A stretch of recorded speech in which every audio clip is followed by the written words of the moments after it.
It wasn't supposed to end like this. I never imagined that one day I would sit in this dim room, the shadows wrapping around me like old friends, and tell you a story that should have died with me years ago. But here I am, and here you are, drawn in by curiosity, or maybe by the same darkness that cursed me so long ago. I don't have much time, so listen carefully. I want you to know how it all began, how I died once, and how I returned. My name was Alexander Devery. I was nobody special, just a man trying to survive. Back then, life wasn't kind. I was betrayed by those closest to me, by friends I thought I could trust. They destroyed everything I had, stripped me of my reputation, my livelihood, and left me with nothing but an empty house and an empty heart. They watched me fall, and they laughed. They relished in my misery. But it wasn't enough to take away everything I loved. No, they came for me one night, wearing masks and carrying torches, their voices a chorus of hatred. They dragged me out to the woods, deep into the darkness where no one could hear my screams, where no one would ever find me. I can still remember the coldness of the earth beneath me, the way the air stank of gasoline as they poured it around my body, their laughter growing louder, sharper, cutting into me like a blade. And then the fire that swallowed me whole. The flames burned away my skin, my flesh, and I thought that was the end. But it wasn't. You see, as I lay there in that clearing, staring up at the sky, my vision blurring, I heard a voice. A low, smooth voice, filled with something ancient, something powerful. "Do you want vengeance?" it asked. The words cut through the pain, a whisper that seemed to come from the fire itself, wrapping around me like a cold hand. I didn't have the strength to speak, but the answer echoed in my mind. Yes, I wanted vengeance. I wanted them to suffer the way I had suffered, to burn like I had burned. And then I saw him. His form took shape in the smoke, his eyes dark, his smile sharp. He knelt beside me, his hand resting on my charred chest, and I knew who he was. Lucifer, the fallen one, the devil himself. He looked at me with something almost like pity. "I can give you what you want," he said, "but it will cost you everything." What more could I lose? What was left of me to give? I whispered my answer, my voice barely a breath. Yes. And then the world went dark. When I woke, I was lying in that same clearing, the ground cold beneath me. But the fire was gone. The pain was gone. I sat up, and the world felt different. I could see clearer, hear clearer. The wind rustled through the leaves, whispering secrets, and I understood them. I looked down at my hands. They were no longer burned, no longer broken. They were strong, powerful, and as I clenched them into fists, I felt something dark stir within me. Lucifer's voice echoed in my mind, soft and mocking. "Go, Alexander, take your vengeance." So I did. The first one I found was Marcus, the man who had once been my friend. He was the one who had lit the match, the one who had stared into my eyes as the fire took me. I found him alone in his house, sitting in the dark, nursing a bottle of whiskey. He didn't hear me enter, didn't see me until I stood over him, my shadow falling across his face. He looked up, his eyes widening in terror as he recognized me. He tried to scream, but no sound came out. I smiled, a smile that felt foreign, twisted, as if my face didn't quite remember how to form it. "Hello, Marcus," I said, my voice echoing unnaturally in the silence. "Did you miss me?" He stumbled backward, his chair crashing to the ground. You're dead," he stammered, his voice cracking. I stepped closer, and he screamed, a raw, panicked sound that was cut off as I reached out, my hand closing around his throat. I could feel his pulse frantic beneath my fingers, and the darkness within me surged, hungry. "Do you know what it feels like to burn, Marcus?" I whispered, my eyes locking onto his. I watched as the fear in his eyes turned to agony, as smoke began to curl from his skin, as flames erupted, consuming him from the inside out. His screams filled the room, bouncing off the walls, and I watched until there was nothing left but ash. One down. It didn't take long for the others to realize what was happening. I was coming for them, one by one, and they knew there was no escaping me. I had become something more than human, something beyond death. They tried to run, tried to hide, but I could always find them. The curse that had brought me back made sure of it. I could feel their fear. It called to me, drew me in like a beacon in the night. I moved through the darkness like a shadow, slipping into their homes, their dreams.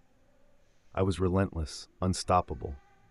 I could hear the whispers of the dead, the laughter of demons, and each kill made them louder, clearer, until they were all I could hear.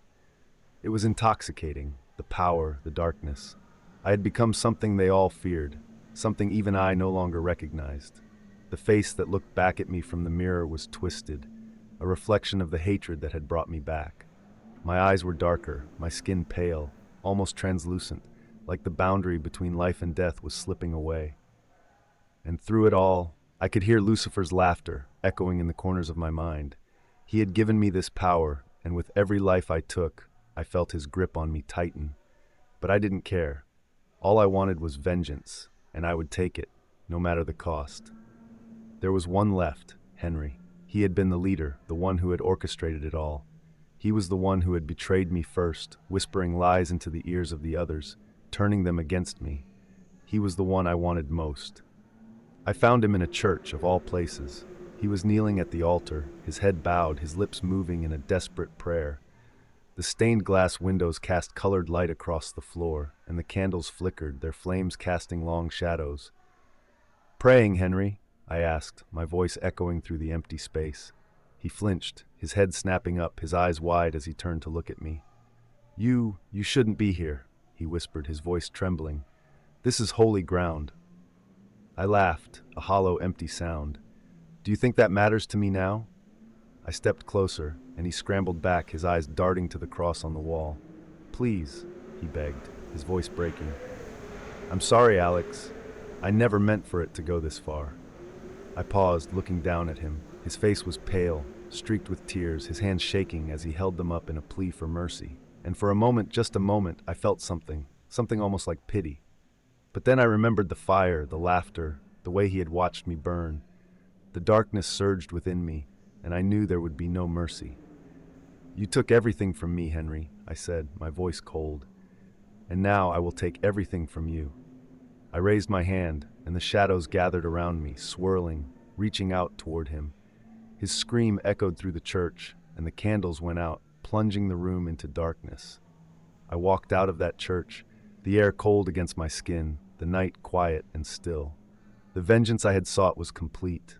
Each of them had paid for what they had done. But as I stood there, the silence pressing in on me, I realized something. I was empty. The hatred, the anger, it had been the only thing keeping me alive, the only thing driving me forward.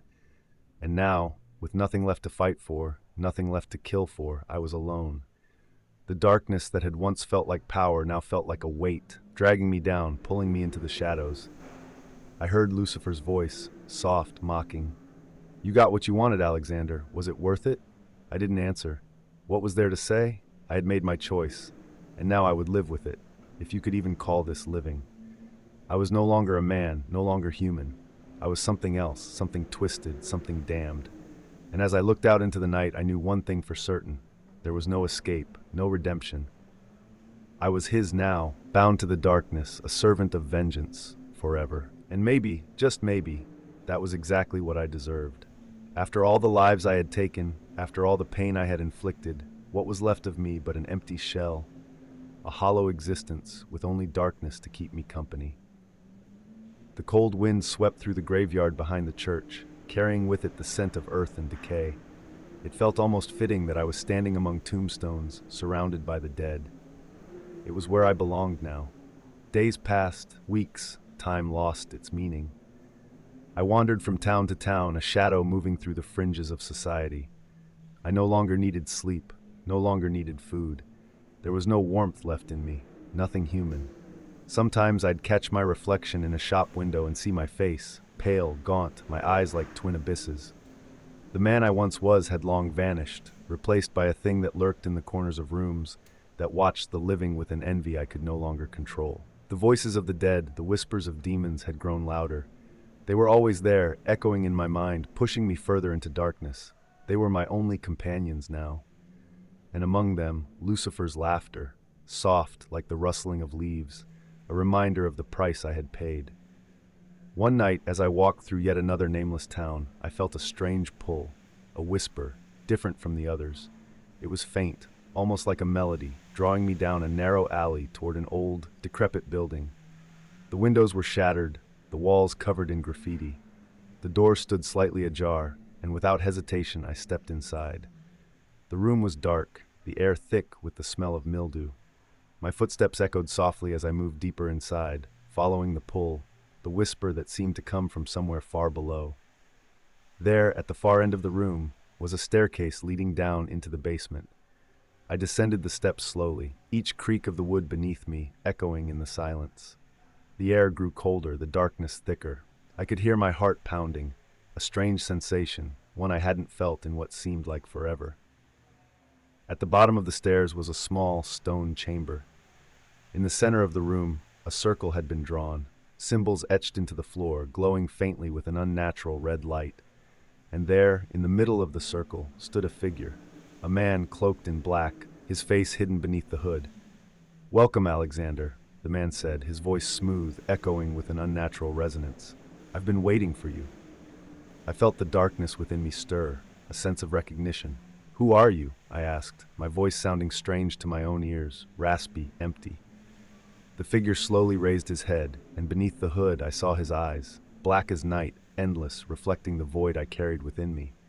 A smile curved his lips, and I knew, without a doubt, who he was. "Lucifer," I whispered. He nodded. "You've done well, Alexander. You've fulfilled your part of the bargain." I stepped forward, my fists clenching. "And what now?" "You've had your fun, haven't you? You've had your vengeance." His smile widened, a flash of teeth. "This was never about vengeance, Alexander. It was about transformation. I gave you power, and you used it to destroy, just as I knew you would. You see, that's the beauty of mankind. You always seek destruction, even when you think you're doing what's right." I felt a chill run through me, a coldness that seemed to seep into my very soul. "I don't want this anymore," I said, my voice shaking. "I want to be free of it." Lucifer's laughter filled the chamber, echoing off the stone walls. "Free?" he said, stepping toward me, his eyes locked onto mine. "There is no freedom, Alexander. You bound yourself to me the moment you accepted my offer. The darkness is a part of you now, just as it is a part of me." I shook my head, my vision blurring. "No, I didn't know. I didn't understand." He reached out, his hand resting on my chest, and I felt the coldness spread, freezing me from the inside out. "You knew enough," he said softly, "and now there is no turning back." I dropped to my knees, the weight of his words crushing me. The whispers in my mind grew louder, a cacophony of voices all shouting at once. My vision blurred, my body trembling, the darkness pressing in from all sides. "Please," I whispered, my voice barely audible. "Just end it." Lucifer knelt before me, his eyes softening, almost gentle. "Oh, Alexander," he said, his voice filled with something that sounded almost like pity. "There are far worse fates than death, and yours has only just begun." With a flick of his wrist, the red symbols on the floor flared to life, the light blinding. The chamber seemed to spin, the air growing thick and heavy, and I felt myself being pulled down into the earth, into the darkness, into something far beyond the world of the living. I don't know how long it's been since that night. Time has no meaning where I am now. There is only the darkness, only the whispers, demons and lost souls echoing around me, their voices a constant reminder of what I have become. I am a servant of the darkness, bound to an existence that is neither life nor death. Lucifer was right. Death would have been a release, a mercy. But here, in this place, I am neither dead nor alive. I am a shadow, a fragment of what I once was. My soul is bound to the darkness, wandering through the empty void, carrying the weight of all the lives I took, all the pain I caused. I am vengeance. I am hatred. I am the embodiment of every dark desire that has ever festered within the hearts of men. Sometimes I feel myself pulled back to the world of the living, my presence slipping into the shadows, moving unseen among the people I once knew. I see them, living their lives, smiling, laughing, unaware of the darkness that watches from the corners of their rooms, the dark shape that lurks just out of sight. I am there, always there, waiting, watching, and when they feel the chill in the air, the cold breath of something that isn't quite there, that is me.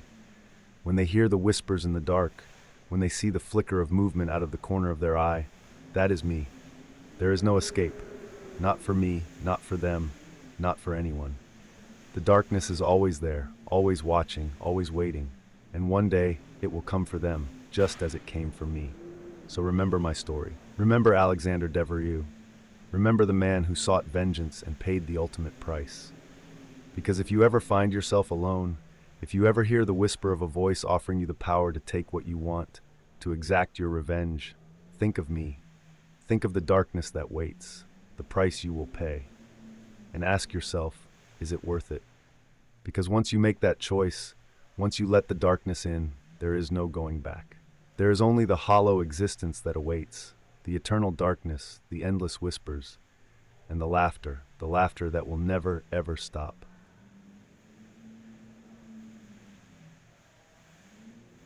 It all started as a simple plan to get some Halloween decorations on the cheap. It was October, and the crisp fall air was finally making its way through the city. The leaves had started turning shades of orange and red, the evenings were getting cooler, and everywhere you looked, pumpkins were sitting on porches, grinning their carved smiles. I, Sally, loved this time of year. It was magical, spooky, and comforting all at the same time. And my boyfriend, Jake, knew it too. That's why when I found a great deal on some decorations on Facebook Marketplace, he was game to come along for the pickup. The seller's name was Cody, and he was offering an assortment of fall and Halloween items for next to nothing. Wreaths, plastic pumpkins, even an animatronic witch. The pictures on the listing made it look like just what I needed. But there was something a little off from the start. Cody's messages were brief and vague, and he insisted on meeting late in the evening. I remember reading the message out loud. "Come by around 9:30 tonight. I'll be home then." "Why so late?" I'd asked Jake. He just shrugged. "Maybe that's when he gets home from work," Jake suggested. It seemed plausible, but something about it still made me uneasy. I should have listened to that feeling, but I brushed it off. After all, it was just a guy selling decorations. I didn't want to go alone, so I asked my best friend, Katie, to come with us. Katie and I had known each other since middle school, and we'd always had this unspoken bond, a kind of instinct for trouble. She was always the cautious one, while Jake tended to be the optimist, brushing off the things that seemed strange to us. The three of us set out just as the sky was getting dark, with that deep indigo color you get in autumn when the last bits of sunlight are fading. The address Cody gave us was in a part of town I wasn't very familiar with, out near the edge of the city, where the houses were farther apart and surrounded by tall, skeletal trees. As we drove, the headlights of Jake's car bounced over potholes in the narrow road, and the wind outside had started to pick up, rustling the leaves across the asphalt. I remember feeling this weight in my chest, an unease that I couldn't shake. We pulled up to Cody's place just after 9:30. It was a small, rundown house with peeling paint and an overgrown yard. No lights were on outside, except for a single, dim porch light that barely illuminated the door. I glanced at Jake, who gave me one of his reassuring smiles. "It'll be quick," he said. Katie, sitting in the back seat, leaned forward between us. "This place looks like the start of every horror movie ever," she muttered. I tried to laugh, but it came out shaky. Jake knocked on the door, and for a long moment there was no answer. I was about to suggest we leave, but then I heard it. The faint creak of footsteps approaching the door from inside. The door opened just a crack, and there he was. Cody. He looked younger than I'd expected, maybe late 20s, with a mop of unkempt hair and dark circles under his eyes. He barely opened the door, just enough for his face to peek out. He glanced at each of us, then finally spoke. "You here for the decorations?" His voice was flat, and his eyes kept darting to something behind us, like he was nervous about someone watching. Yeah," Jake replied. Cody nodded, then opened the door a bit wider, but not fully. It struck me then just how strange it was, like he didn't want us to see inside. "You can come in and take a look if you want," Cody said, but the way he said it made me hesitate. It wasn't really an invitation, more like a statement, cold and emotionless. Katie shot me a look, a don't you dare kind of look, and I nodded at her, understanding. "Actually," I said quickly, "if you could just bring them out here, that'd be great." Cody's face twitched, just for a moment, like he was annoyed, but then he nodded again. "Sure," he said, and he disappeared back into the darkness of the house, closing the door almost all the way behind him. We stood there, waiting, and I noticed the smell. It was faint at first, but the longer we waited, the stronger it got, a foul, rotting odor that made my stomach twist. Katie noticed it too. She wrinkled her nose. "Do you smell that?" she whispered. Jake was trying to act normal, but I could see the tension in his shoulders. "Maybe he's got a trash problem or something," he said. But the smell wasn't like trash. It was something worse. Something dead. A few minutes later, Cody reappeared, carrying a large, beat-up cardboard box. He set it down on the porch with a dull thud. "Here it is," he said, but there was something off about his smile. It was forced, almost like he was trying to hide something. He reached down and lifted the flap of the box. "I put all the decorations in here. You're welcome to look through it." I don't know why, but the way he said it made my skin crawl. There was something about that box that just felt wrong. Katie took a step back, shaking her head slightly. "I think we're good," she said. "We'll take it as is." But Cody didn't move. He just stood there, one hand on the box, staring at us. His eyes were too wide, his smile too tight. "Are you sure?" he asked, his voice low. "There's something special in here. You should really see it." The way he said special sent a chill down my spine. I glanced at Jake, who was starting to look uneasy as well. "No, we're sure," I said, my voice firmer than I felt. "We'll just take it." There was a long pause, and for a moment I thought Cody might insist. But then he let go of the box and stepped back, his smile fading. "Suit yourself," he said, and he turned and slipped back inside, closing the door behind him. The sound of the door clicking shut echoed in the stillness, and I felt like I could finally breathe again. Jake picked up the box, and we hurried back to the car. I didn't look back at the house, but I could feel it, the weight of it, like something was watching us from behind those dark windows. We got in, and Jake started the engine. The headlights flickered on, illuminating the driveway and the front of the house. And that's when I saw it, movement, just for a second, behind one of the windows. A shadow, shifting, watching us. "Go, go, go," Katie urged, her voice tight. And Jake didn't hesitate. He backed out of the driveway, the tires crunching over the gravel, and we sped off down the road, the house disappearing into the darkness behind us. We didn't say anything for a long time. The only sound was the wind rushing past the car and the soft creak of the box in the back seat. Finally, Katie broke the silence. "That guy was creepy as hell," she said, her voice still shaky. I nodded, my eyes fixed on the road ahead.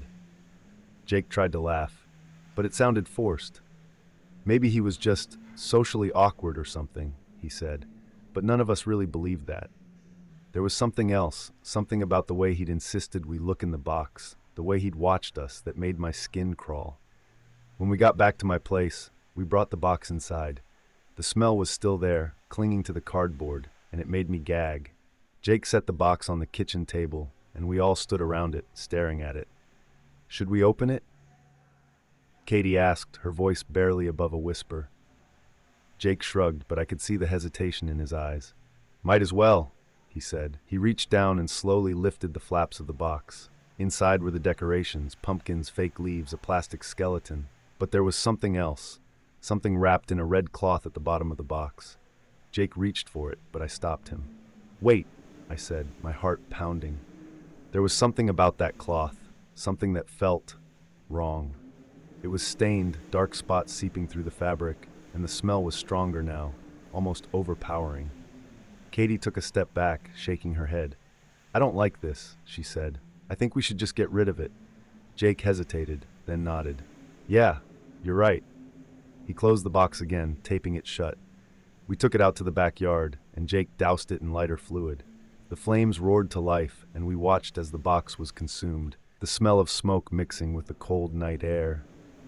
I remember feeling this sense of relief, like we were finally free of whatever darkness had been clinging to us since that house. But that night, I couldn't sleep. I kept thinking about Cody, about the way he'd smiled, that forced, almost manic smile that didn't reach his eyes. Every time I closed my eyes, I saw his face, those hollow eyes peering through the crack in the door, the way he watched us drive away. And the smell, that awful, rotting stench, it felt like it had seeped into my skin, like I couldn't escape it, no matter how many times I washed my hands or changed my clothes. I finally drifted off just before dawn, only to be jolted awake by a sound. It was faint, coming from outside, a soft rustling, like something moving through the leaves in the backyard. I lay there, holding my breath, straining to hear. For a moment, there was nothing, just the silence of the early morning. But then there it was again, that rustling, closer this time, followed by a soft creak, like the hinges of the backyard gate. My heart pounded in my chest, and I sat up, my eyes darting to the window. The curtains were drawn, and for a moment I considered getting up to look. But something held me back, some instinct, a feeling deep in my gut that told me I didn't want to see whatever was out there. I grabbed my phone, my hands shaking as I texted Katie. "Sally, are you awake? I heard something outside." A few seconds later, my phone buzzed with her reply. "Katie, I heard it too. I don't think it's an animal." I swallowed hard, my eyes flicking to the window again. The rustling had stopped, and now there was only silence, thick and suffocating, pressing in from every side. I stared at my phone, my fingers trembling as I typed. "Sally, should we call Jake?" There was a pause, then Katie's response came through. "Katie, already did. He's on his way." I let out a shaky breath, relief washing over me. If Jake was coming, then maybe everything would be okay. I forced myself to get out of bed, my bare feet touching the cold floor as I moved quietly to the window. I pulled the curtain aside just enough to peek out, my heart pounding in my ears. At first, I didn't see anything, just the dark outline of the trees and the faint glimmer of the street lamp beyond the fence. But then something moved, a shadow, slipping through the yard, its shape almost human but twisted, like it was hunched over, dragging itself along the ground. My breath caught in my throat, and I froze, my eyes locked on that dark shape. It moved slowly, deliberately, until it reached the spot where we'd burned the box. It stopped there, standing perfectly still, its head tilted down as if it was looking at the charred remains. The sight sent a chill down my spine, and I stumbled backward, the curtain slipping from my fingers. I wanted to scream, to yell for Jake or Katie, but no sound came out. I just stood there, my back pressed against the wall, my heart racing. Suddenly there was a knock at the front door. 3 sharp, deliberate knocks that echoed through the house. I jumped, my body tensing, and then I heard Jake's voice. "Sally, it's me. Open up." I rushed to the door, my hands fumbling with the lock. I swung it open, and there he was, Jake, his face pale, his eyes wide with concern. He stepped inside, closing the door behind him. "Are you okay?" he asked, his voice low. I shook my head, my eyes darting to the window. "There's something out there," I whispered. "I saw it, in the yard." Jake glanced at the window, then back at me, his brow furrowing. "Where's Katie?" "She's at her place," I said. "She heard it too." Jake nodded, his jaw clenching. "Stay here," he said, moving towards the back door. I wanted to tell him not to go, not to open that door, but before I could say anything, he was gone, stepping out into the cold morning air. I followed him, staying just inside the doorway, my eyes scanning the yard.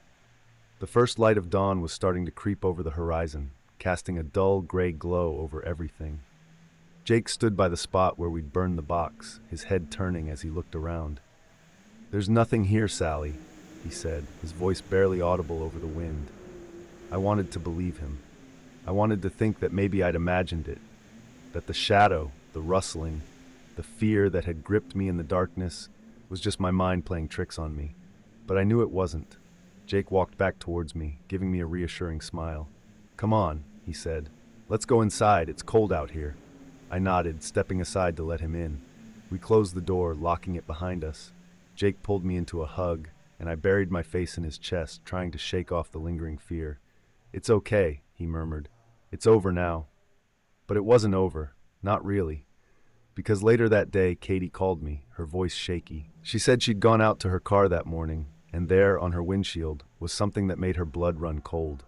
A single, charred piece of red cloth. The same fabric we'd seen wrapped in the box. "I think it's a warning," she whispered, her voice trembling. "Whatever we burned, it's not gone." That night, I couldn't sleep. I kept the lights on, every creak of the house making my heart skip a beat. Around midnight, I heard it again, the rustling, soft and deliberate, like something brushing against the side of the house. I lay there, frozen, my eyes wide, staring at the ceiling. And then, slowly, I turned my head towards the window. The curtains were drawn, but I could see the shadow, tall, twisted, moving behind the fabric. It stopped, standing perfectly still, and I could feel its gaze, feel the weight of it pressing down on me, like it was waiting for something. My breath caught in my throat, and I clenched my eyes shut, my entire body trembling. Minutes passed, maybe hours. I stayed there, eyes closed, listening to the silence, waiting for the feeling of being watched to go away. Finally, the room grew quiet again, and I dared to open my eyes. The shadow was gone, but I knew it wasn't over. The next morning, I called Katie. She didn't answer, and a chill of dread settled over me. I called again. Still nothing. I knew something was wrong. I could feel it, that same gnawing fear that had been with me since that night at Cody's house. I got in my car and drove to her place, the whole time my hands gripping the wheel so tight my knuckles were white. When I pulled up in front of her house, I knew immediately something was wrong. Her car was in the driveway, the driver's door open, but there was no sign of her. I rushed to the door, pounding on it, calling her name. "Katie, it's me, Sally. Are you there?" There was no answer, just the echo of my voice, swallowed by the silence. I pushed the door open, my heart pounding, and stepped inside. The smell hit me first, that same awful, rotting stench that had clung to the box to Cody's house. It was stronger now, almost suffocating. I covered my mouth and nose, moving through the house, my eyes darting to every shadow, every corner. "Katie?" I called out, my voice shaking. "Where are you?" I reached her bedroom door, and it was ajar. Slowly, I pushed it open, the hinges creaking. The room was dark, the curtains drawn, but I could see something on the bed, a shape covered by a blanket. My stomach twisted, and I took a step closer. "Katie?" I whispered, reaching out. I pulled the blanket back, and there, lying on the bed, was the red cloth, charred, blackened, and wrapped around something. My hands shook as I unwrapped it, my breath catching in my throat. It was a doll, an old porcelain doll, its face cracked, its eyes staring blankly up at me. And tucked under the doll's arm was a piece of paper. I unfolded it, my heart pounding, and read the words written in a shaky, scrawled hand. "It's not over." I dropped the note, my hands trembling. I turned, and there, standing in the doorway, was Cody. His eyes were hollow, empty, his face twisted into that same forced smile.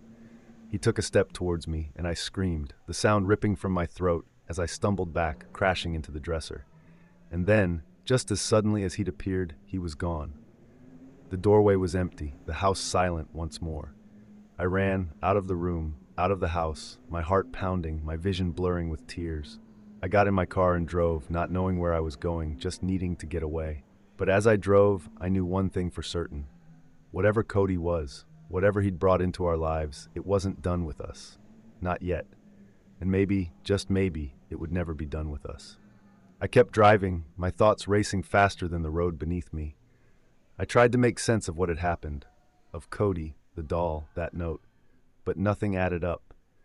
I felt like I was losing my grip on reality, like the lines between what was real and what was nightmare were blurring.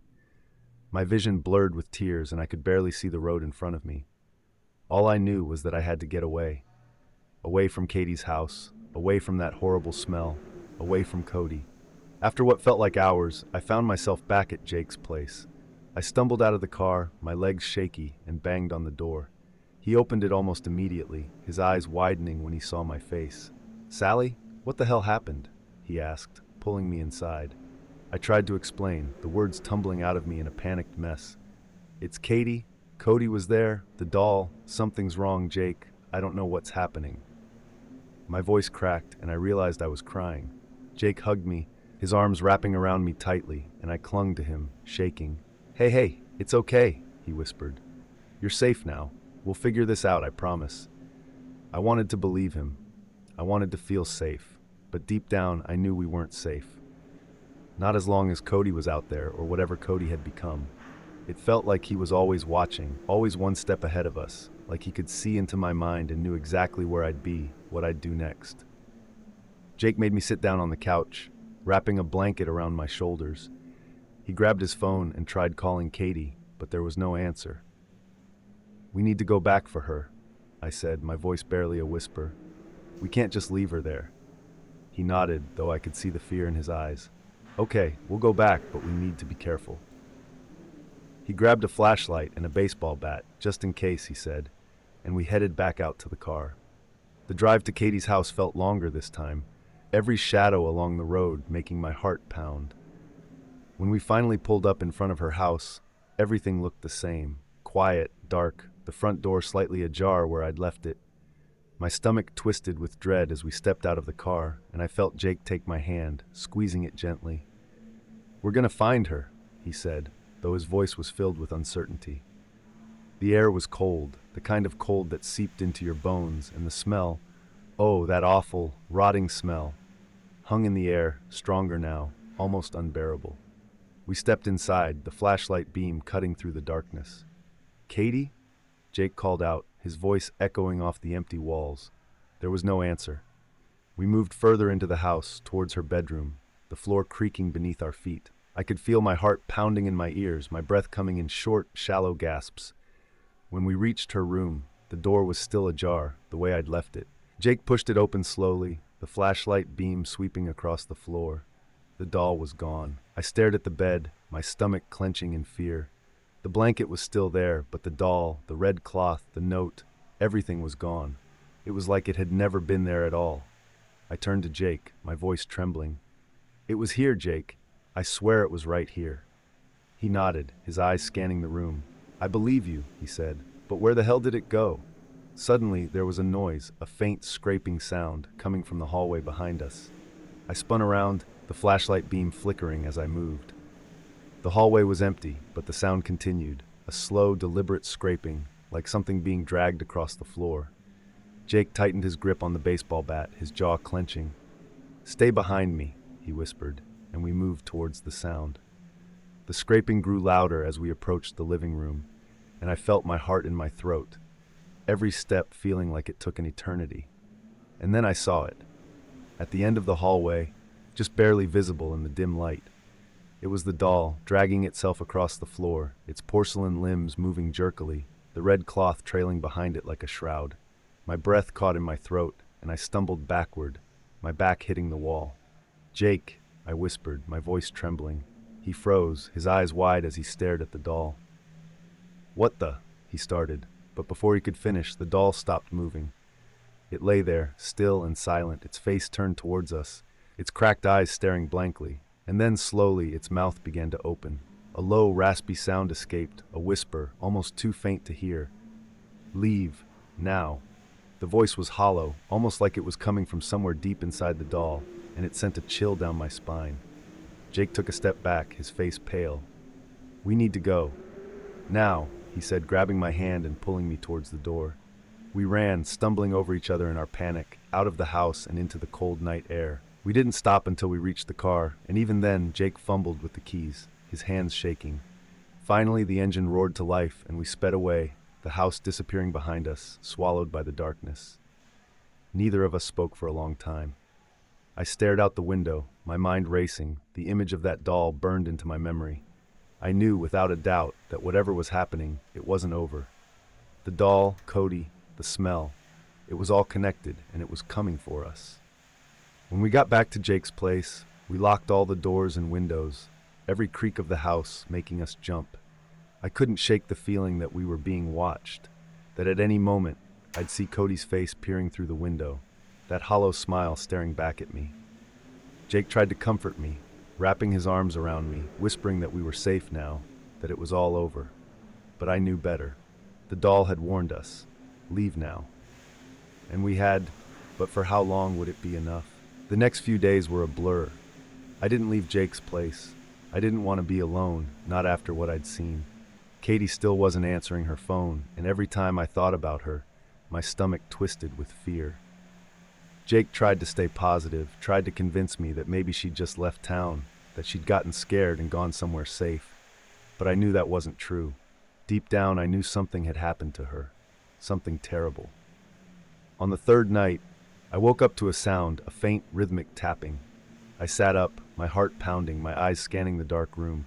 Jake was still asleep beside me, his face calm, unaware of the growing terror that was wrapping itself around me.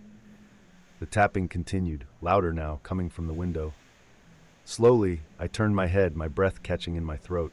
There, just outside the window, was Cody. His face was pale, almost ghostly in the moonlight, his eyes empty and hollow.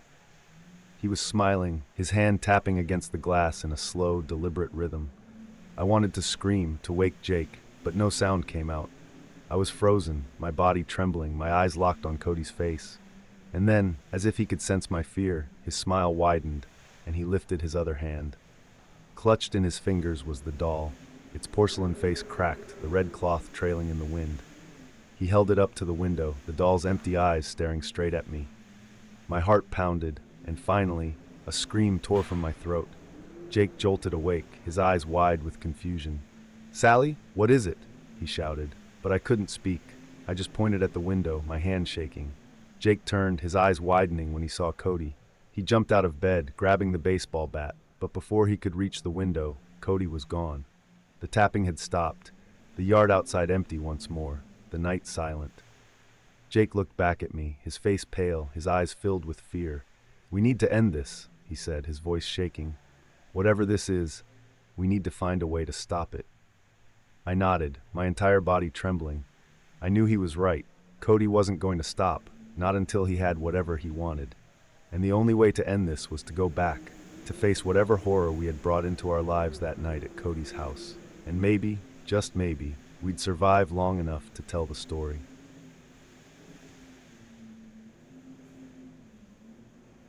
I want to tell you what happened that night, but I still don't quite understand it myself. We were just a bunch of young idiots looking for something to get our adrenaline pumping. You know how it is. You think you're invincible, like nothing bad will happen to you because that kind of stuff only happens in movies. I thought the same, right until we entered October Hollow. It's hard to put into words how the air changed when we stepped off the main trail into the forest, heading toward that damned place. October Hollow was just a name we heard in whispers. Locals would tell us stories about it, talk about the curse, but no one ever gave any real details. Just the usual warnings to stay away. Of course, for a group of 20-somethings like us, me, Tom, Matt, Emily, and Claire, that was as good as an invitation. The sun had already dipped below the horizon when we arrived, and the forest was falling into shadows, the way it does in late October. A thin mist hung low to the ground, and the trees stood like black skeletons against the deepening night sky. The air was cold, colder than it should have been for that time of year, and every time we stepped on the path, dry leaves crunched beneath our boots, their echoes bouncing off the silent woods. We joked around at first, trying to keep our spirits up. Tom, as usual, was the loudest, mocking the idea of a cursed forest, laughing at how we'd probably end up on some amateur paranormal show. "Imagine the headlines, 'Dumb kids get lost in spooky woods,'" he laughed, his voice echoing in the empty night. Matt gave him a playful shove, but I noticed Emily and Claire exchange uneasy glances. Maybe they felt it too, that weird sense of quiet that hung around us, like the forest was holding its breath. The further we went in, the more that feeling grew. It was like we had stepped out of the world we knew and into something else, something ancient. The kind of silence that settled around us wasn't natural. It wasn't the kind of quiet you hear when birds go to sleep. No, this was different. It was heavy, like the air itself was pressing down on us, squeezing tighter the deeper we went. It was Claire who first mentioned the church. "Hey," she said, her voice almost a whisper. "It's like, didn't that old guy at the gas station mention something about a ruined church out here?" I remembered then, the old man with the leathery skin and vacant eyes who had given us directions to the main trailhead. He had warned us, his voice flat and serious, about the old church that don't belong no more. I didn't pay it much attention then. It seemed like just another part of the myth. But now, with the darkness surrounding us, I couldn't shake his voice from my head. After a while, we stumbled upon it. There it stood, or rather what remained of it, a skeletal structure half sunken into the earth, its stone walls crumbling, choked by vines. It looked wrong somehow, as if it didn't belong there, like something had pulled it from another time and left it to rot among the trees. The roof was mostly gone, and the remaining walls formed a jagged outline against the moonlit sky. "Whoa," Matt said, his voice hushed. "This is it, the old church." Tom, of course, led the way, stepping over what might have once been a stone threshold. "Come on, guys, let's see if the ghosts are home." We followed him, our footsteps echoing off the cracked stones. Inside, the air was colder still, and there was a smell, a damp, musty scent mixed with something else, something metallic that made the hairs on the back of my neck stand up. I couldn't help but think of the old man's words again. and I felt an unease deep in my stomach. Emily shivered beside me, her eyes darting to the dark corners. I don't like this, guys. It feels wrong. Come on, Em, Tom called out, waving his flashlight around. The beam cut through the darkness, revealing an altar at the far end, cracked and covered in moss. We made it all the way here, didn't we? Might as well have a look. I didn't like it either. It felt like we were intruding on something, like the forest had opened up and swallowed us whole, and now we were standing in its belly. The air was thick, and every breath I took felt colder, harder to pull in. But we moved forward anyway. Suddenly, Claire stopped. "Did you guys see that?" she asked, her voice barely a whisper. We turned, following her gaze. At first, I didn't see anything, just the dark trees beyond the crumbling walls. But then, deep in the forest, there was a flicker, just a small glimmer of light, like someone was holding a lantern. "Who else would be out here?" Emily said, her voice trembling slightly. Tom laughed, but it sounded forced. "Probably some other idiots like us." But I knew he was wrong. There was something about the light, something unsettling. It didn't move like someone carrying a flashlight.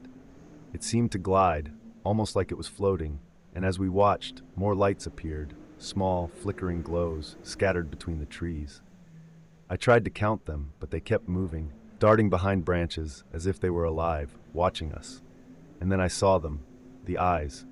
They were small, red pinpoints in the darkness, shining between the trees, watching us. They were everywhere, surrounding us, glowing in the dim light. My heart began to pound, my breath quickening. The forest seemed to close in, the walls of the church suddenly feeling too tight, like they were trapping us. "Tom," I began, my voice barely audible. But before I could say anything else, something moved, fast. A blur of darkness, a rustle of leaves, and Tom was gone.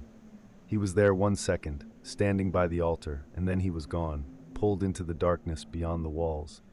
His flashlight hit the ground, its beam spinning wildly before going dark. Emily screamed, a high, piercing sound that cut through the silence. Matt lunged forward, calling Tom's name, but I grabbed his arm, pulling him back. "No!" I shouted. "We have to go! Now!" The lights in the forest moved closer, the eyes glowing brighter. I could hear something, a whispering, soft echoing through the trees like hundreds of voices all speaking at once.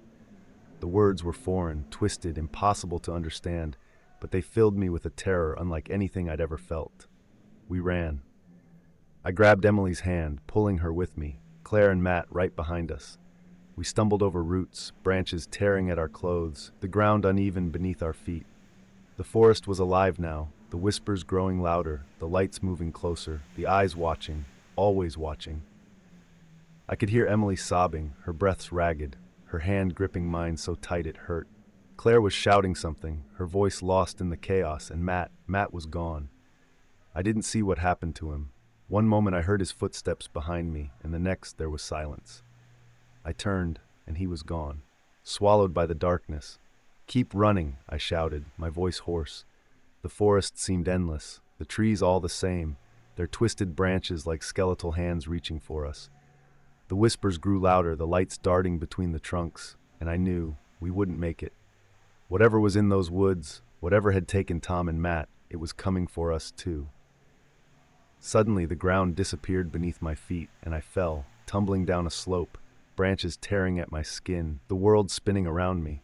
I hit the ground hard, the breath knocked out of me, my vision blurring.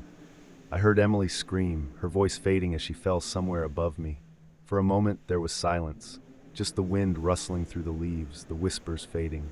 I lay there, staring up at the dark sky, the stars barely visible through the canopy. I tried to move, but my body wouldn't respond. My head was spinning, my vision darkening at the edges. Then I saw them, the eyes. They were above me, a ring of red lights, glowing softly, staring down at me. The whispering returned, louder now, almost deafening, the voices overlapping, echoing in my mind. I couldn't move, couldn't breathe, as the darkness closed in, the eyes growing brighter, the lights surrounding me. I thought I was going to die. When I woke up, it was morning. The sun was shining, the forest quiet. I was lying at the edge of the clearing, the ruined church visible in the distance, half covered in mist. I sat up, every muscle in my body aching, my head pounding. I looked around, but there was no sign of Emily, no sign of Claire, of Tom or Matt. Just silence, the forest empty still. I stumbled to my feet, my mind reeling, and made my way back to the trailhead. I don't know how I did it. Everything was a blur, my thoughts jumbled, the memory of the night before like a dream, fading at the edges. But I made it back to the trailhead eventually, the sight of my car a strange beacon of reality in a world that had become utterly twisted. It was sitting there, just as we had left it, the doors still unlocked, a reminder that none of us expected what had happened out there. I don't remember driving. I don't remember much of anything until I pulled up in front of my apartment, the familiar sight of the brick building and the faded green door almost making me feel like none of it had ever happened. But I knew that wasn't true. My shaking hands, the dirt caked beneath my fingernails, and the scratches all over my arms, they were all reminders, as was the hollow feeling in my chest that told me that my friends were gone. I called the police eventually, my voice cracking as I tried to explain what had happened. We were in the woods, October Hollow. I don't know. My friends, they're gone. We got separated. I heard myself speaking, but it was like listening to someone else, a stranger recounting a nightmare. They asked questions, sent officers to meet me. It all felt surreal, standing there, trying to explain, trying to make them understand something I barely understood myself. They took me back to the woods later that day. A search team was formed with dogs and men in uniforms, all combing the area, shouting Tom's and Matt's names. They found nothing. No sign of my friends, no sign of anything out of the ordinary. The church was still there, a pile of old stones overgrown with vines. But there were no lights, no eyes, nothing that hinted at what had happened the night before. Just an empty ruin in the middle of the forest. The police questioned me for hours, their expressions growing more skeptical with every word I said. I could tell they didn't believe me. Not really. Who would? The story was too strange, too impossible. I didn't blame them. If I hadn't been there, I wouldn't believe it either. They tried to console me, telling me they'd keep searching, that sometimes people just got lost and turned up days later. But I knew better. I saw the looks they gave each other when they thought I wasn't watching. They thought I was crazy, that maybe the shock had made me imagine things. But I knew what I saw. I knew what took Tom and Matt. They let me go eventually, after the questions and the paperwork and the awkward pats on the shoulder. I went home, sat in my apartment, and tried to process it all. Claire and Emily, they were gone too. Their families called me, desperate, pleading for answers, but what could I tell them? The truth?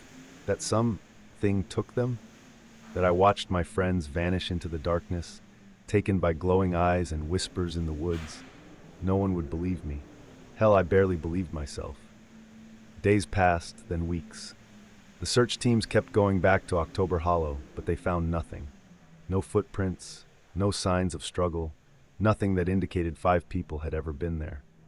It was as if the forest had swallowed them whole, leaving me as the only reminder that they had ever existed. The media picked up on the story. Local hikers vanish in New England woods. But it was just another headline, just another unsolved mystery for people to talk about before they moved on to something else. But I couldn't move on. It's been months now, and I still can't shake the feeling that I left something behind in those woods, something more than just my friends. The nightmares started soon after I got back.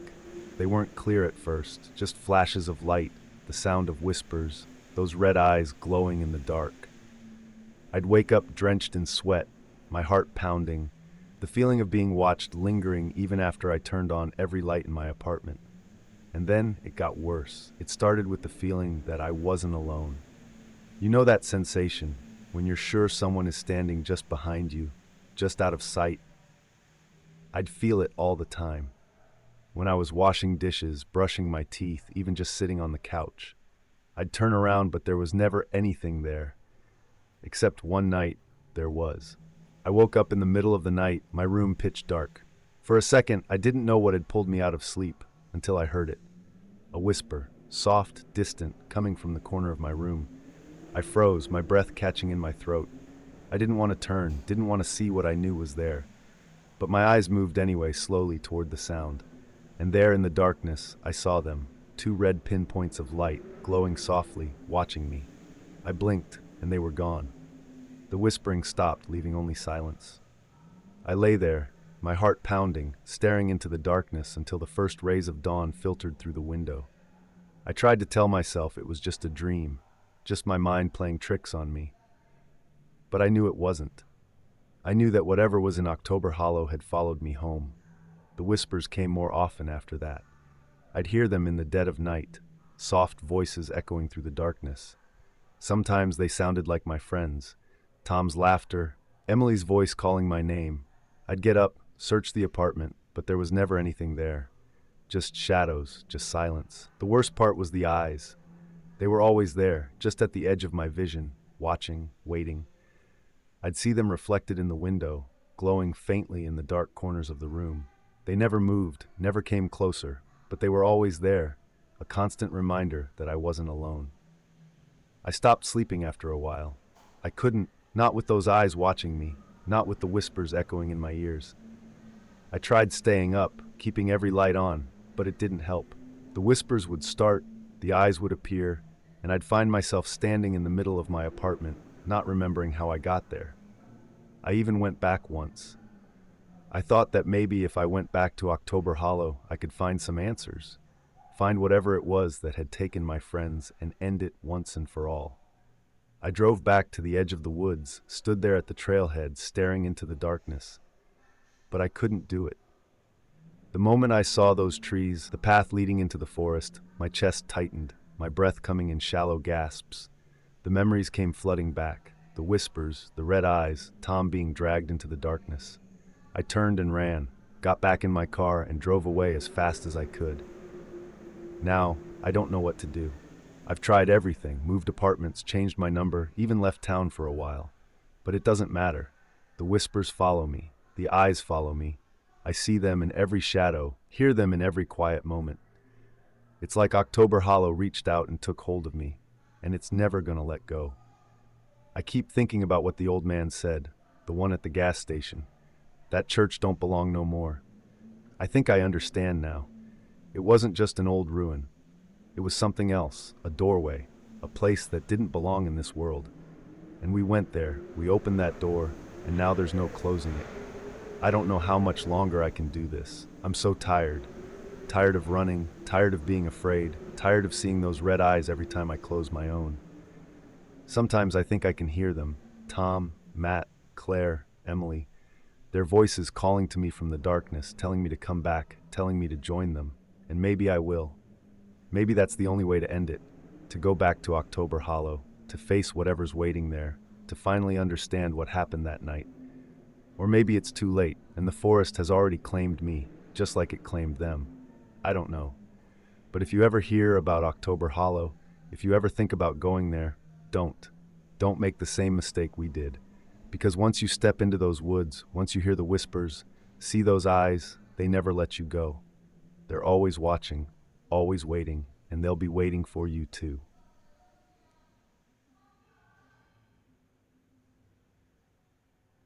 I had always been the kind of person to keep a safe distance from trouble. But that night, when I heard the desperate cry for help, something deep inside me shifted. The voice was unmistakably human, panicked, agonized, like someone hanging on by the thinnest thread of hope.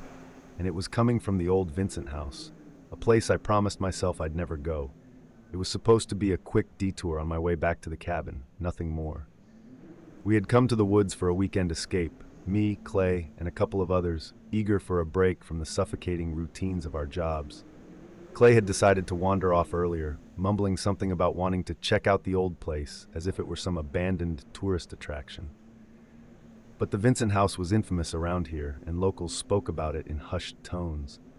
A relic of tragedy, they said. Haunted, they said. Of course, Clay wouldn't listen. He was the kind of guy who thrived on pushing limits, especially when it meant being the bravest one in the room. I wasn't planning to follow him. But that scream, I knew that scream. Clay? My voice came out barely a whisper, my heart thudding in my ears. The looming silhouette of the Vincent house stood at the end of the gravel road, draped in shadows like a giant with secrets to hide. The windows, covered in grime, reflected nothing but darkness, and the porch sagged under years of neglect. I hesitated at the gate. Every instinct screamed at me to turn back, to get help, to do anything other than walk into that place. But the scream echoed in my mind, the raw desperation in Clay's voice pulling me forward, through the rusted gate, across the weed-choked yard. The wind picked up, pushing against me as if even nature was trying to hold me back. The creak of the old porch under my boots sounded like bones snapping. I pushed the door gently and it groaned open with an eerie reluctance. "Clay?" I called again, louder this time. My voice seemed to vanish into the void of the house, swallowed by the heavy silence. I reached into my pocket, fumbling for my phone. The dim light barely cut through the darkness, revealing cobwebs hanging like curtains and furniture covered in dusty white sheets. The air was heavy, each breath like inhaling decay. Suddenly, a thud echoed from upstairs. My heart jumped, and I froze. Something, or someone, was up there. Slowly, I moved toward the staircase, my footsteps muted by the years of dust coating the floor. Each step I took made the stairs groan, like the house was crying out in pain. When I reached the landing, I heard it, a faint voice, muffled, weak. "Help, please." It was Clay. His voice was coming from behind a door at the end of the hallway. I rushed forward, my pulse racing. The door was slightly ajar, and I pushed it open without thinking. The room was dark, my phone's light barely illuminating the edges of an old wooden wardrobe, a shattered mirror, and a bed with a tattered blanket thrown across it. Clay was nowhere in sight. "Clay?" I called again, stepping inside. Suddenly the door slammed shut behind me with a force that rattled the entire room. I spun around, my breath catching in my throat. The handle wouldn't budge, no matter how hard I twisted it. Panic started to crawl up my spine, cold and relentless. "Clay!" I yelled, pounding on the door. There was no answer. Then from the corner of the room, I heard it. A sound that made my blood run cold, a low, guttural chuckle. My phone light flickered, and I turned it toward the corner, my heart thundering. There, half hidden in the shadows, was Clay. He was sitting on the floor, his back against the wall, staring at me. But something was wrong. His eyes were vacant, wide open but seeing nothing. His mouth twitched as if trying to form words, but instead another chuckle escaped, hollow and unnatural. "Clay?" I whispered, my voice cracking. His head jerked, and he looked directly at me, his eyes wide with terror now. "Run," he managed to choke out, the word barely audible. Before I could react, something moved behind him. A shadow, darker than the rest of the room, seemed to peel away from the wall. It was tall, impossibly tall, its form shifting and twisting as if it was made of smoke. It wrapped around Clay, and he screamed, a sound that would haunt me for the rest of my life. I stumbled backward, my phone slipping from my grasp and plunging the room into complete darkness. I could hear Clay's screams, the wet, tearing sounds, and that awful, guttural laugh that seemed to come from all around me. Blindly, I reached for the door, my hands shaking. Somehow I found the handle, and this time it turned. I fell out into the hallway, slamming the door behind me. Clay's screams cut off abruptly, leaving only silence. I scrambled to my feet, running down the hallway, down the stairs, barely able to see where I was going. The house seemed alive now, the walls groaning, the floor shifting beneath me, as if trying to swallow me whole. I burst through the front door, not stopping until I was well away from the house, my lungs burning, my mind reeling. I didn't stop running until I reached the cabin. The others were there, their faces pale as I stumbled inside, gasping for breath. I tried to tell them what had happened, but the words wouldn't come. I could still hear Clay's screams, still see the way that shadow had wrapped around him, like it was devouring him. We called the police, of course. They went to the Vincent house the next day. They didn't find Clay. They didn't find anything, no sign that anyone had been there at all. The officers gave me that look, the one that said they thought I was crazy, that maybe I had imagined it all. But I knew what I had seen. I knew what I had heard. We left that day, packed our bags and drove away, leaving the cabin, the woods, and the Vincent house far behind. But I can't forget it. Every night I hear Clay's voice, that desperate plea for help echoing in my mind. And sometimes in the darkest hours of the night I hear that laugh, the low, guttural chuckle that seems to come from the shadows, reminding me that whatever was in that house, it's still out there. It's been months now, and the nightmares haven't stopped. The others don't talk about it, pretending like it never happened, like Clay was never even with us. But I know they remember. I see it in their eyes, the way they flinch at sudden noises, the way they avoid looking into dark corners for too long. I've tried to move on, to forget, but it's impossible. Sometimes, when I'm alone, I feel like I'm being watched. I'll catch a glimpse of something out of the corner of my eye, a shadow that moves when it shouldn't, a flicker of darkness that's gone when I turn to look. And sometimes, late at night, I hear it again. A voice, faint and distant, calling for help. "Clay?" I whisper into the darkness, my heart pounding. And then, just for a moment, I hear that laugh, low, guttural, and far too close. After that night, I tried to convince myself that it was over, that whatever I'd encountered in the Vincent house had stayed there, bound to its decaying walls. But the feeling of being watched only grew stronger. I began to notice strange things in my apartment. At first, it was small, misplaced keys, windows left open that I was sure I had closed. Then it became something more. The first time I heard Clay's voice in my apartment, I was in the shower. The water was running, drowning out most sounds, but I knew what I heard. Faint, almost drowned in the hiss of the water. "Help, please." I froze, my heart hammering against my ribs. I shut off the water, listening, but there was only silence. I grabbed the shower curtain, my hands shaking, and yanked it aside, half expecting to see Clay standing there, empty-eyed and slack-jawed. But there was nothing, just my empty bathroom, the mirror fogged over, the tiles wet and cold under my feet. I tried to shake it off, but the anxiety clung to me like a second skin. Nights were the worst. I'd lie in bed, staring at the ceiling, every creak of the building settling, sounding like footsteps. I kept my phone under my pillow, the flashlight just a button away, but every time I shone it into the darkness, there was nothing there. One night, I woke up to the sound of something shuffling in my living room.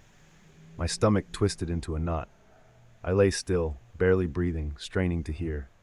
It was faint, just the sound of movement, something brushing against the floor.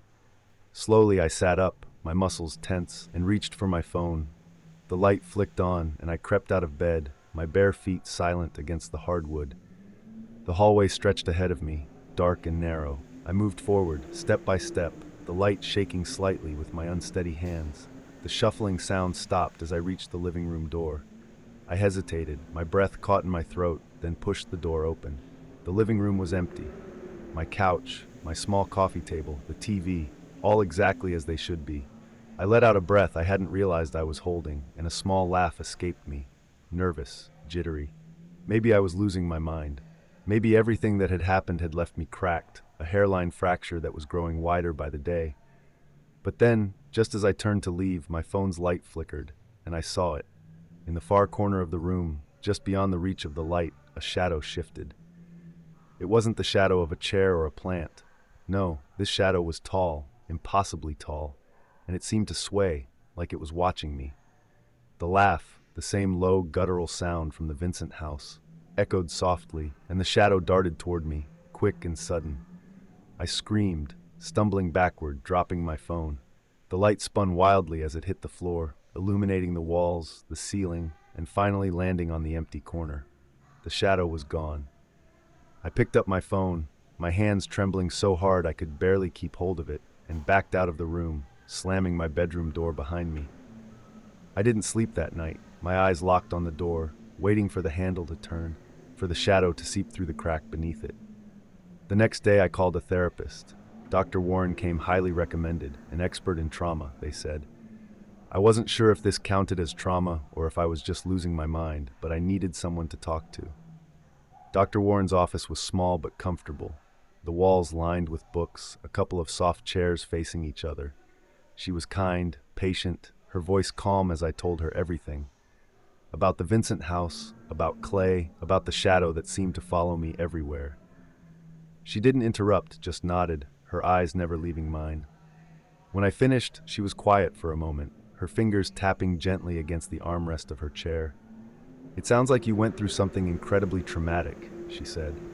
"It's not unusual for the mind to try to process it in ways that might feel unsettling."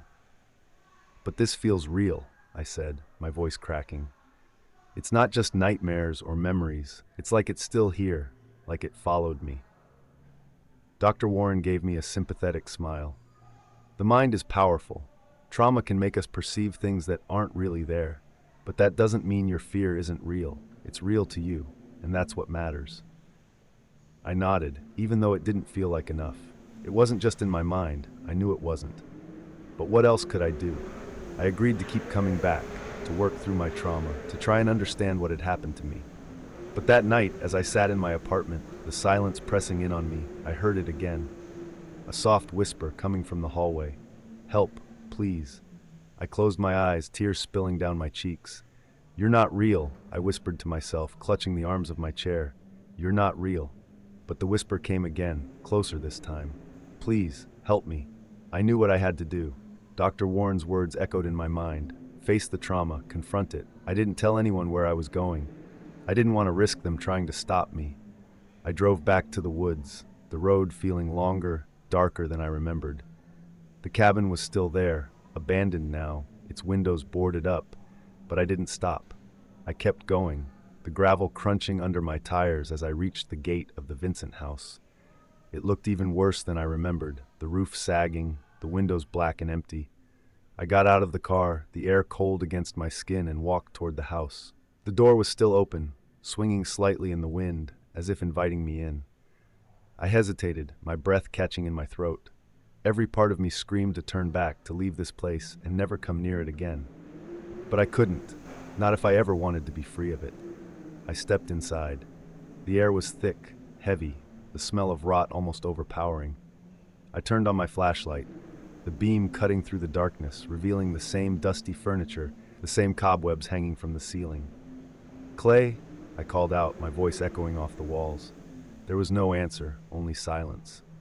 I moved forward, toward the staircase, each step feeling like it took all the strength I had. I reached the top, the hallway stretching out before me, dark and endless. "Clay," I whispered again, my voice trembling. And then, from behind the door at the end of the hallway, I heard it, a laugh. Low, guttural, chilling. I pushed the door open, the hinges creaking. The room was empty, just like before, but I could feel it. Something was here. A presence, a weight in the air that pressed down on me, making it hard to breathe. Suddenly, the door slammed shut behind me, and I spun around, my flashlight flickering. The shadow was there, rising from the corner, taller, darker, its form shifting like smoke. I backed away, my heart pounding, the beam of my flashlight barely holding it at bay. "Clay!" I screamed. "Where are you?" The shadow moved closer, the laugh growing louder, echoing in my mind, drowning out every thought. I fell to my knees, the cold seeping through my jeans, and closed my eyes. "Please," I whispered, "just let him go." The laughter stopped. The room fell silent, the air still. Slowly, I opened my eyes. The shadow was gone. The door was open, the hallway beyond empty and quiet. I stood up, my legs shaking, and walked out, down the stairs, through the front door, and into the cold night air. I looked back at the house, the darkness inside seeming to watch me. But it felt different now, quieter, emptier, like whatever had been there was finally gone. I don't know if I saved Clay that night or if I just freed myself. But as I walked away, I felt lighter, the weight that had been pressing down on me lifting just a little. And for the first time since that night, I felt like maybe, just maybe, I could move on.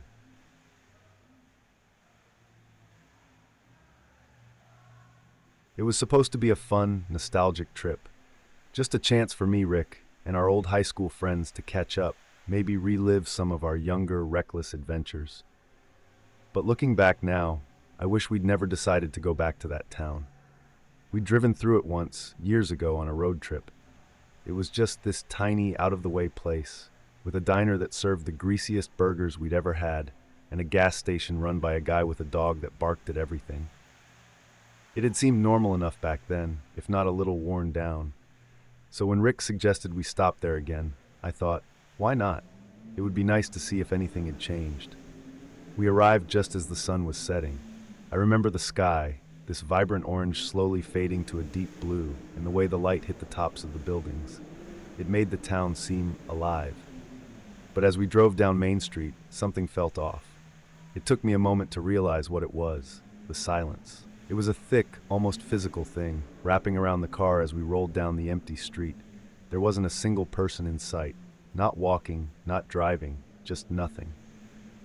Rick was the first to speak, his voice cutting through the unease. "Where is everyone?" he said, peering out the window. The shops still had their lights on, these yellow, flickering glows spilling out onto the sidewalk. But there were no people inside. No customers, no cashiers. And there were cars parked all along the street, doors closed, some with their windows rolled down, but not a soul in any of them. I laughed nervously, trying to shake off the feeling that something was terribly wrong. Maybe they're all at some big event? A town meeting or something? I offered. But even as I said it, I didn't believe it. The quiet was just too unnatural. It wasn't the comfortable quiet of a small town winding down for the night. This was the kind of quiet that made the hairs on the back of my neck stand on end, like the whole place was holding its breath. We pulled into the parking lot of the diner, the same one we'd eaten at all those years ago. The neon sign buzzed overhead, its letters half burned out so it read DNR. I felt a shiver creep down my spine. I mean, come on, DNR? Did not resuscitate? It was a stupid thing to get freaked out about, but it was just off. And there was a lot of off about this place right now. Rick killed the engine, and we all got out. The crunch of gravel under our shoes seemed deafening compared to the overwhelming silence of the town. I remember looking around, squinting into the shadows between the buildings, half expecting someone, anyone, to pop out and laugh, telling us it was all some kind of joke. But no one did. Rick walked up to the door of the diner and gave it a push. It swung open easily, the bell above it giving a faint jingle. "Hello?" he called out. His voice echoed back to us, bouncing off the empty booths and countertops. The place looked almost frozen in time. There were plates on some of the tables, half-eaten burgers and glasses of soda, like whoever had been there had just stepped out for a moment and never come back. I felt a chill crawl up my spine, and it wasn't from the air conditioning. "This isn't right, man," I muttered. Rick just shrugged, always the braver one, or maybe just more reckless. He stepped inside, gesturing for us to follow. There were 4 of us in total. Me, Rick, Abby, and Drew. Abby clung to my arm, her eyes darting nervously around the diner. Drew, on the other hand, seemed more curious than scared. He wandered over to one of the booths, poking at the food. "It's still warm," he said, his voice low, almost as if he were afraid of disturbing whatever strange stillness had taken hold of this place. That's when we heard it. A sound, faint, almost like a whisper, coming from somewhere deeper in the diner. It was this soft, shuffling noise, like someone dragging their feet across the linoleum. Abby's grip on my arm tightened, her nails digging into my skin. "Did you hear that?" she whispered, her voice barely audible. Rick, of course, didn't hesitate. He moved towards the counter, peering over it into the kitchen. "Hello?" he called again, louder this time. There was no answer, just that same shuffling noise, getting closer. My heart started pounding in my chest, a steady thud, thud, thud that seemed to echo in my ears. I could feel the panic rising, this sense of something coming that we couldn't see, couldn't understand. Drew looked back at us, his face pale. "Maybe we should go," he said, his voice cracking slightly. I nodded, ready to bolt back to the car, but Rick just shook his head. "No, wait, it's probably just someone messing with us." He moved around the counter and disappeared into the kitchen. I could hear Abby's breathing quicken beside me, her eyes wide and shining with fear. We waited, every second feeling like an eternity, until finally Rick called out, "Guys, you need to see this." The 3 of us exchanged uneasy glances before slowly moving around the counter and into the kitchen. What we saw made my stomach drop. There, on the floor, was a trail of something. It was dark, almost black, and it glistened under the dim fluorescent lights. It led from the back door of the kitchen and disappeared around the corner, into what I remembered was the storeroom. Rick pointed at it, his face a mix of confusion and something else, something that looked a lot like fear. "It just keeps going," he said, his voice barely above a whisper. Abby shook her head, her voice trembling. "We need to leave. Now." But Rick, being Rick, couldn't let it go. He started following the trail, moving towards the storeroom. "Just one more minute. I want to see what this is," he said, his voice shaky but determined. I hesitated, torn between wanting to leave and not wanting to let Rick go off on his own. Drew gave me a nervous look, and together, we took a few reluctant steps after Rick. The storeroom door was slightly ajar, and as Rick pushed it open, a cold draft hit us, carrying with it the unmistakable stench of decay. Rick stopped dead in his tracks, his eyes widening. I I stepped closer, peering over his shoulder. What I saw made my blood run cold. In the center of the room was a pile of clothes, shirts, jeans, jackets, all thrown together in a tangled heap. But it wasn't just clothes. There were shoes, bags, even glasses. Personal items, scattered like they'd been discarded in a hurry. And then there was the sound again, that shuffling, but this time it was coming from behind us. Abby let out a strangled gasp, and we all spun around. There, standing in the doorway, was a figure. It was tall, its face obscured by shadow, and it swayed slightly, like it was struggling to stay upright. My heart leaped into my throat, and I took a step back, bumping into the shelves behind me. The figure took a step forward, and the light from the storeroom caught its face, or what was left of it. The skin was pale, almost gray, and its eyes were empty, hollow, like there was nothing behind them. It opened its mouth, a low, rattling breath escaping, and I could feel the panic setting in, every instinct screaming at me to run. Rick was the first to move. He grabbed my arm, pulling me towards the back door. "Go!" he shouted, his voice breaking through the fog of fear. We all bolted, stumbling over each other as we ran out into the alley behind the diner. The cold night air hit my face, and I could hear Abby sobbing, her breaths coming in short, panicked gasps. We didn't stop. We ran, past the empty cars, past the silent shops, until we reached the edge of town. Our car was still there, parked under a flickering streetlight. We scrambled inside, Rick fumbling with the keys before finally getting the engine to start. The tires squealed as we tore out of there, the town disappearing behind us. No one spoke for a long time. The only sound was Abby's quiet sobbing and the roar of the engine as we sped down the dark highway. Finally, Drew broke the silence. "What the hell was that?" he whispered, his voice trembling. None of us had an answer. I looked out the window, the darkness rushing past, and I couldn't shake the feeling that we'd left something behind, something important. Or maybe it was the other way around. Maybe something had followed us, something we couldn't see, something that still lingered in the silence.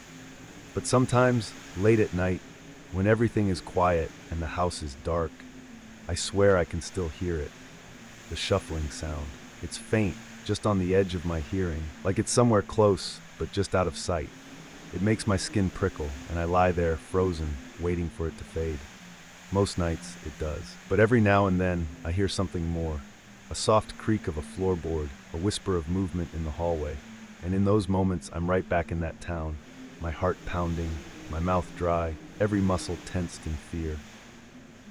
We tried to talk about it, the four of us, a few weeks after it happened. We got together at Rick's apartment, all of us needing to make sense of what we'd seen. But it didn't take long for the conversation to unravel. Rick insisted it had to be a prank, maybe some weird, elaborate setup to scare tourists. Drew wasn't so sure, and neither was I. Abby didn't say much at all. She just sat there, staring at her hands, her face pale and drawn. After that night, we didn't bring it up again. It was like an unspoken rule between us. If we didn't talk about it, maybe we could forget it had ever happened. But we never really did forget. Abby moved away a few months later. She said it was for work, but I knew better. I think she just couldn't stand being around any of us, not after what we'd been through. Rick started drinking more, though he'd never admit it had anything to do with what happened. He was always the one who needed to feel in control, and whatever we'd seen in that town had taken that away from him. As for me, I tried to move on. I went back to work, went out with friends, tried to convince myself that it was all in my head. But then, a few weeks ago, I got a call from Drew. He sounded different. His voice was shaky, almost like he was scared to even be talking to me. He told me he'd been hearing things, footsteps outside his window at night, whispers coming from the shadows. He said he thought he'd seen someone, standing at the edge of his yard, just watching. When he went out to check, there was no one there, but he found something else, a shoe, half buried in the dirt. A child's shoe, old and worn, covered in a layer of dust like it had been there for years. I tried to tell him it was just his imagination, that maybe he was just stressed. But even as I said it, I knew it wasn't true, because I'd been hearing the same things, seeing the same shadows, feeling that same gnawing sense of dread that something was still out there, still waiting for us. Last night, I woke up to the sound of my front door creaking open. My heart pounded in my chest as I sat up in bed, straining to hear. The house was dark, the only light coming from the street lamp outside, casting long, thin shadows across the floor. I held my breath, listening, and there it was, that shuffling sound, the same one from the diner, slow and deliberate, like someone was dragging their feet across the floor. I slipped out of bed, my hands shaking as I reached for the baseball bat I kept next to my nightstand. I crept towards the door, every creak of the floorboards beneath my feet making my heart jump. The shuffling was coming from the living room, just down the hall. I moved closer, my breath coming in shallow gasps, until I could see the doorway, the darkness beyond it seeming to swallow the light. And then I saw it, a figure, standing in the shadows. It was just like before, tall and swaying slightly, its face hidden. My throat tightened, and I wanted to scream, to run, but I couldn't move. I just stood there, frozen, watching as it slowly turned its head towards me. Its eyes were empty, hollow, just like in the storeroom. It opened its mouth, and a low, rattling breath escaped, the sound filling the silence of the house. Somehow I managed to move. I stumbled back, my hands fumbling for the door handle behind me. I yanked it open and ran, out into the night, the cold air hitting me like a slap. I didn't stop until I was halfway down the street, my bare feet slapping against the pavement, my breath coming in ragged gasps. When I finally looked back, the house was dark. There was no sign of the figure, no movement in the windows. It was like it had never been there at all. But I knew better. I knew it was still there, waiting, watching. I don't know what it wants or why it's still following us. But I know one thing for sure. Whatever we saw in that town, whatever we disturbed, it isn't done with us. It's like a shadow that we can't shake, always just out of sight, always there lurking. And I can feel it, even now as I sit here, telling you this. That same chill, that same sense that something is watching, just waiting for the right moment to step back into the light. I don't know if we'll ever be free of it. Maybe it's just a part of us now, something we carry with us, a reminder of that night we should have turned around and driven away, but didn't. I wish I could say there was some way to fix it, some way to make it all go away. But the truth is, I don't know. And that's what scares me the most. Because one day, I'm afraid I'm going to look into the shadows, and it's not just going to be watching anymore. It's going to be there, reaching out, and there won't be anywhere left to run.